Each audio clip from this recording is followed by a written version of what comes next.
everyone. We are going to start our next mini project, and it is inspired by Surrealism. If you haven't heard of it, Surrealism's goal was to liberate thought, language, and human experience from the oppressive boundaries of rationalism.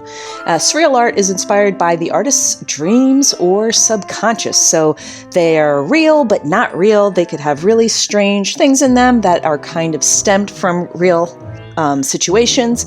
Students will be able to create a surreal image by multiplying one thing in a photo at least 3 times, if not more. Students will experiment with size, overlapping, layers, and various tools in Pixlr. So one really influential surrealist painter was Salvador Dali, and he definitely used his subconscious and his dreamlike state to create his paintings. He was a very meticulous painter. He used paintbrushes that were just hairs thin. Some of the things in his paintings are symbolic, and some of them are not. They're just really interesting. He's a great artist for you to look up to get inspiration for.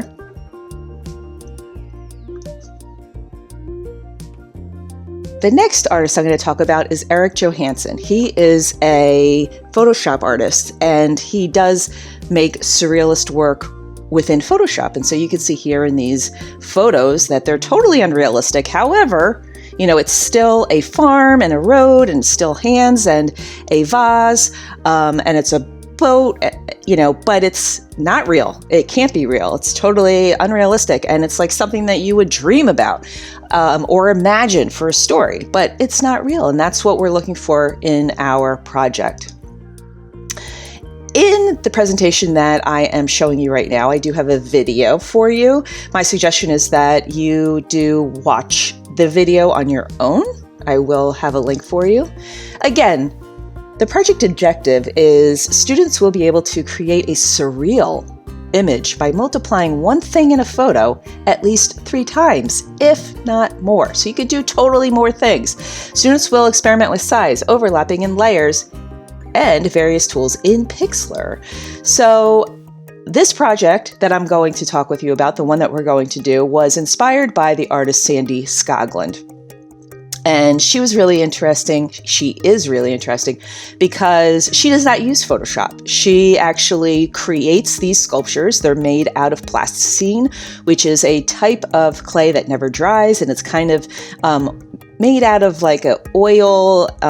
It's a really interesting type of clay, or modeling clay. And so what she does is, you can see here in both of these examples, is that the background is one color, and she puts in an animal or an object that are also another color, but they are pretty monotone. And so, but the big idea here is that she is taking one thing, let's say fish over here, and she's multiplying it various times. So they are in different positions, but it's the same type of fish. Or she has foxes, they're the same type of fox, but she has a lot of them. And what's interesting about that is just that to see a lot of the same thing together kind of really makes the artwork very interesting and also very surreal. We would never think that fish were, floating in a bedroom. That's definitely kind of, very dreamlike. Or all of these foxes in a restaurant. So what we are going to do is we are going to choose a background that we like, some type of setting. It could be a room, it could be a landscape, it could be a nightscape, it could be a mountainscape, however you want. And then you're going to choose an item, a thing, an animal, something that you could multiply at least 3 times, if not more. The more, the merrier. However, as you can see here, they're the same animal, but they're in different positions. So if you'd like to use the same image, you're welcome to, or you can use different images of the same exact thing. So here's some other examples. Now, again, we're not going to change the background into one color, but the idea is to multiply one thing. And for me, when I do look at these, I want to look at them for a really long time. And that's kind of one of the big things about doing art or being an artist, is that that's what you want. You want someone to really sit and look and try to interpret and, judge what these photographs, in this case, or paintings are. This is really interesting. I'm just now seeing that there are some dogs that are actually the same color as the green. So that's really interesting as well. So I'm going to show you some examples of your peers from last year.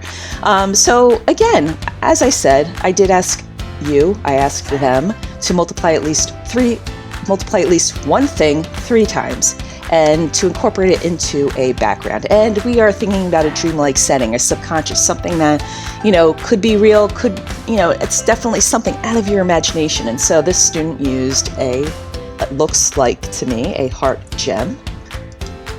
This student, this was great, she multiplied a paintbrush. It was the same paintbrush, and she utilized the computer program to make it look different, and then I will be showing you how to do that. And here we go, we have a potato.